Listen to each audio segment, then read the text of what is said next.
Saludos amigos y como siempre, muchas gracias por su tiempo. Hoy voy a hacer un video sobre los cartuchos del siglo XIX, o sea, del año más o menos como 1870, ahí por la Primera Guerra Mundial. La razón es porque como me gustan los rifles antiguos y si han visto varios de mis videos, pues han notado que tengo muchos de esos y aquí tengo varios calibres de los que disparo. Y en esa época era cuando por fin las ciencias, tecnología y un poco, muy poco de la revolución industrial empezó a llegar a lo que es la manufactura o producción de armas de fuego. Igualmente se empezó a ver también en lo que es la industria de cartuchos. Pero como toda básicamente nuevo, no sabían lo que no sabían y poco a poco tenían que experimentar y descubrir que es lo que tenían o que necesitaban. Estamos hablando aquí el cambio de balas de plomo así grandísimas y balas pequeñas encamisadas, y vamos a ver por qué cambió así.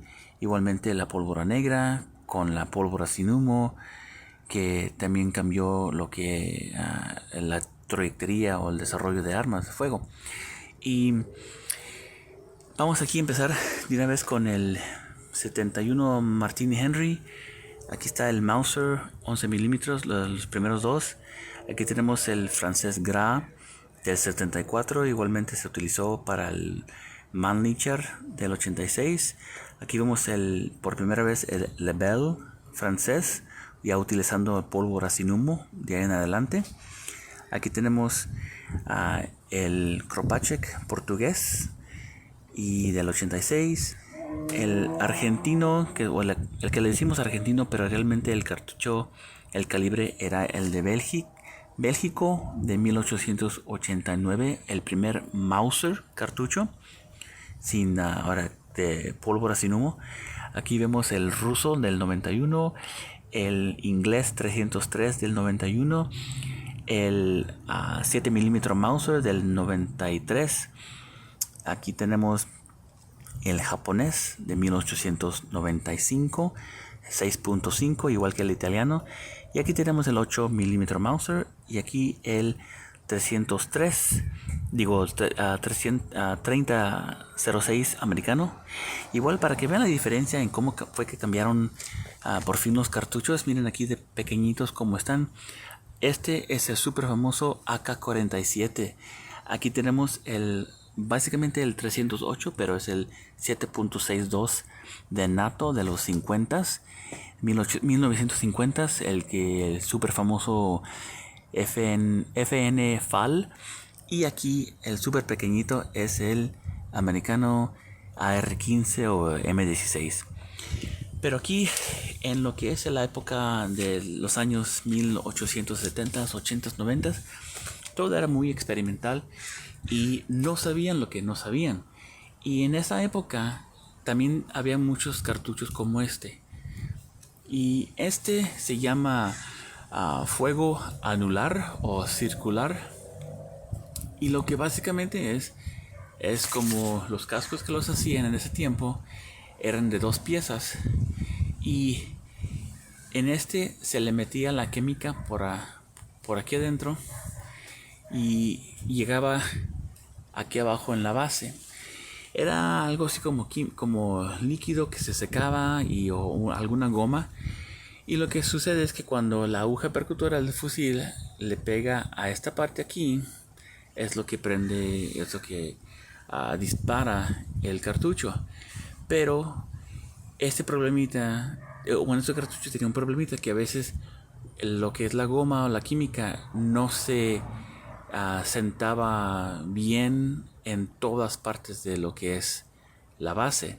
Y a veces aquí tenía mucho y aquí no tenía nada, por ejemplo. Y cuando disparaban, o sea, cuando la aguja percutora le daba al cartucho, a veces no disparaban. No era un problema súper grave, pero era algo que pues sí entendían que vamos a ver. Pero este tipo en muchos calibres era muy popular en la época que les acabo de indicar. Ahora en este tiempo, básicamente el único que se ve es el 22, así de chiquitito. Es realmente el único que usa, que yo he visto que usa ah, tipo cartucho anular.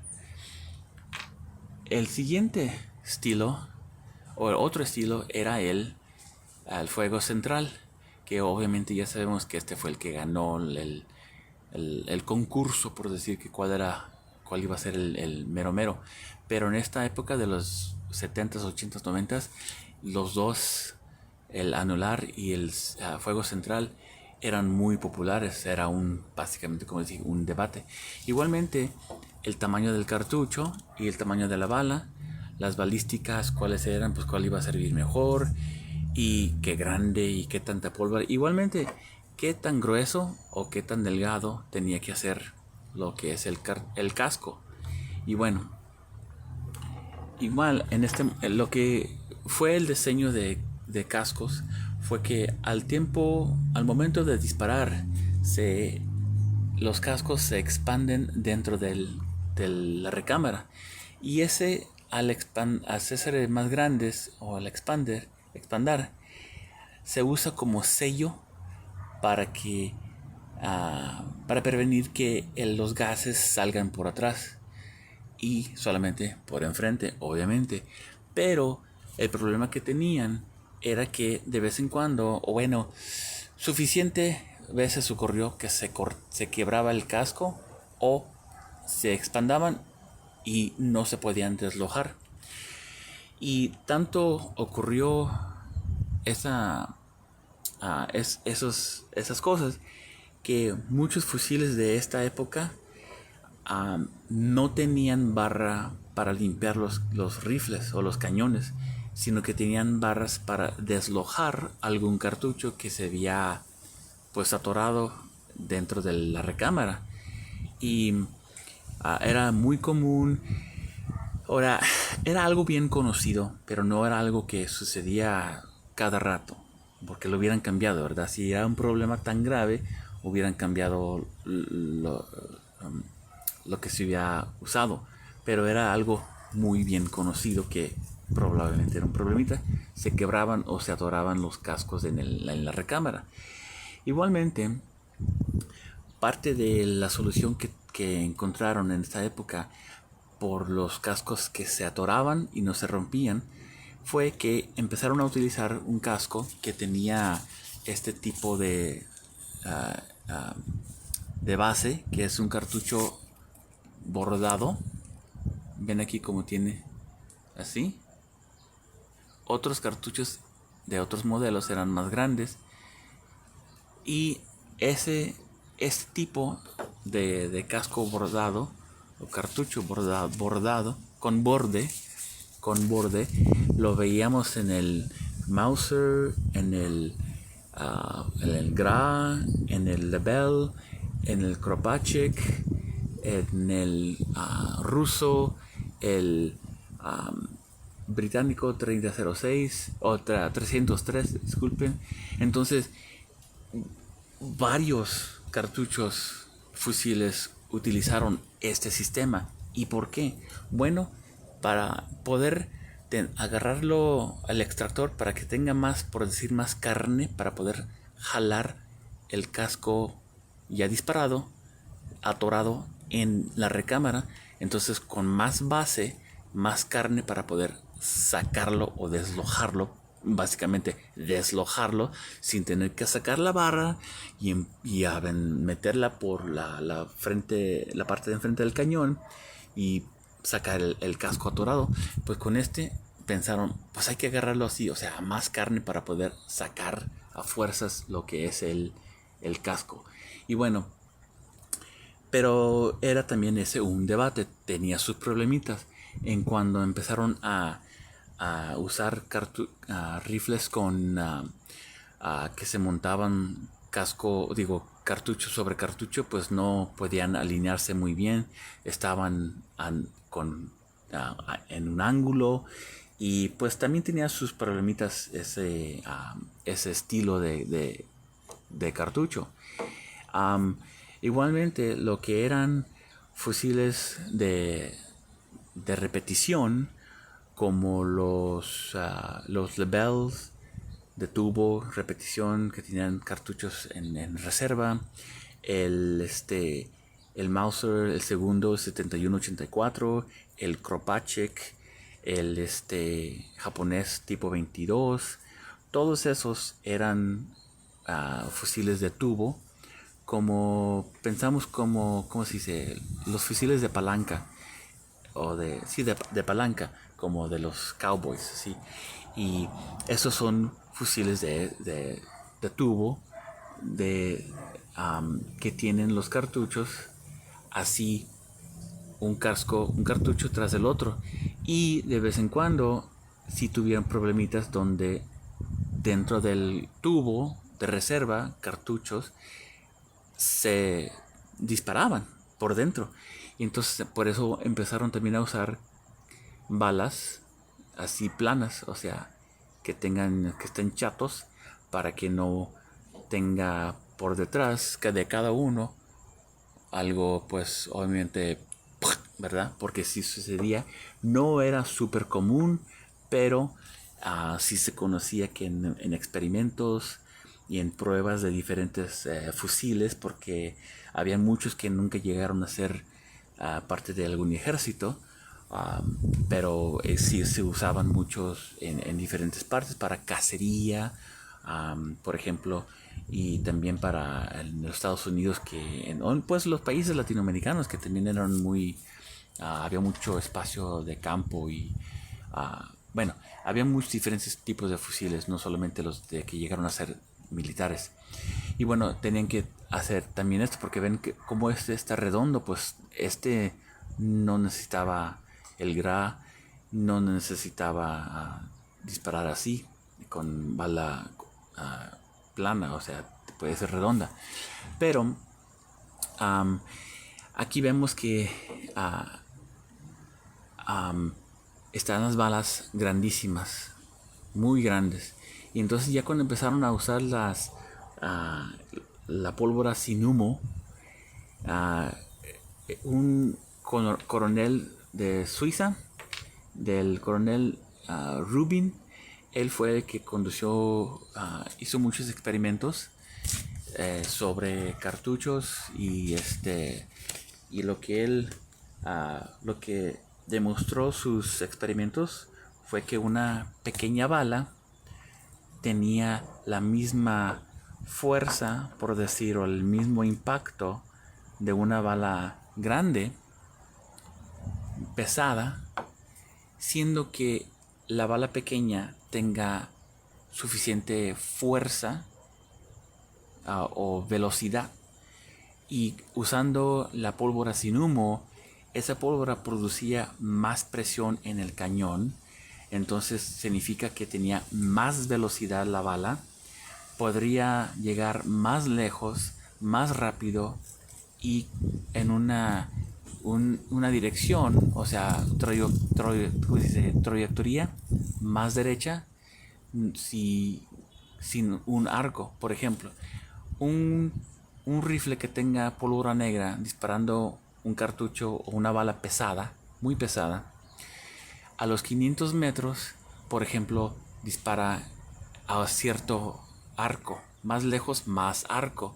Entonces, un rifle que dispare un cartucho o una bala más pequeña con pólvora moderna o pólvora sin humo a 500 metros es más rápido, más lejos y derecho. En vez que en un arco es más derecho, porque la bala está más livianita, pesa menos, y una bala pesada empieza a perder su velocidad. Y la pólvora moderna con bala pequeña descubrieron que tenía el mismo impacto o daño, por decir, de ser fatal, que una bala súper pesada, grandísima como estas que usaban antes. Y también lo que el coronel Rubin descubrió fue que una bala así de plomo con la pólvora moderna, más presión, más violenta, más explosión, a veces se dañaba al salir del cañón, o a veces llegando a su blanco casi se estaba haciendo en pedazos. Entonces, pues ese era un problema. Y lo que empezaron a hacer es que empezaron a ponerle lo que es una bala, hacer balas encamisadas. Y estas balas, primeramente empezaron algo como así, que tienen plomo endurecido, más fuerte el plomo, y miren por dentro que está lo más blandito. Esto sí ayudó mucho, y todas las balas de esta época estaban redondas, siendo que lo que son las de la punta no salieron hasta más o menos el 1905, 4, algo así. 1904, 1905, con los alemanes, que se llaman la bala Spitzer. Entonces, lo que es el francés 86, Kropatschek 86, el argentino o el de Bélgico, todos estos tenían balas redondas cuando primeramente salieron. Y esta bala aquí, por ejemplo, es del 7 mm Mauser. Todavía hasta el mil... ¿Qué tiene la fecha aquí? 1935 o 39 FDM. Esta es hecha en México. Esta fue hecha en México en los 30 y todavía estaban usando balas antiguas. Ya cuando ya para esa época, los 30, obviamente ya habían balas como estas. Aquí vemos el Kropatschek, que tiene la fecha de 1926. Entonces, como les comenté, que lo que es el debate de cascos, de balas, pues todavía existía en estos tiempos. Pero ya sabemos que obviamente estas son las que ganaron al final. Y miren, déjenles demuestro aquí lo que es una bala de plomo, blandita, suavecita. Una bala que tiene un plomo endurecido. Y lo que va a ser una bala más moderna, pero también por dentro tiene blandito o suavecito el plomo. Esta es encamisada tipo Spitzer. Déjenles demuestro qué fácil se daña una bala de puro plomo simplemente con martillazos. Miren,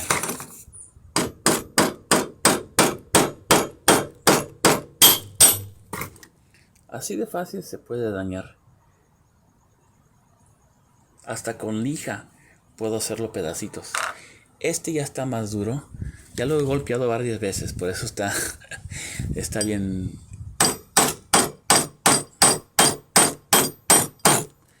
Este está más duro. Y aquí vemos el más moderno. Bala encamisada más moderna. A ver si puedo.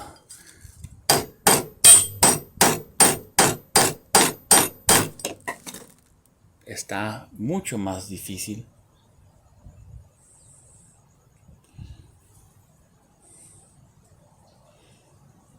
Para dañarse. Y bueno, amigos, estos fue mis experimentos para ustedes, para demostrarles lo que es básicamente el desarrollo de cartuchos de la época en los rifles que me gustan a mí, del 1870 a la Primera Guerra Mundial, y obviamente ya más en los 50 también, que también tengo esos fusiles. Y ojalá que les gustó este video, les interesó. Y ahí vamos a seguir disparando y analizando fusiles antiguos. Y nos vemos en la próxima. Gracias.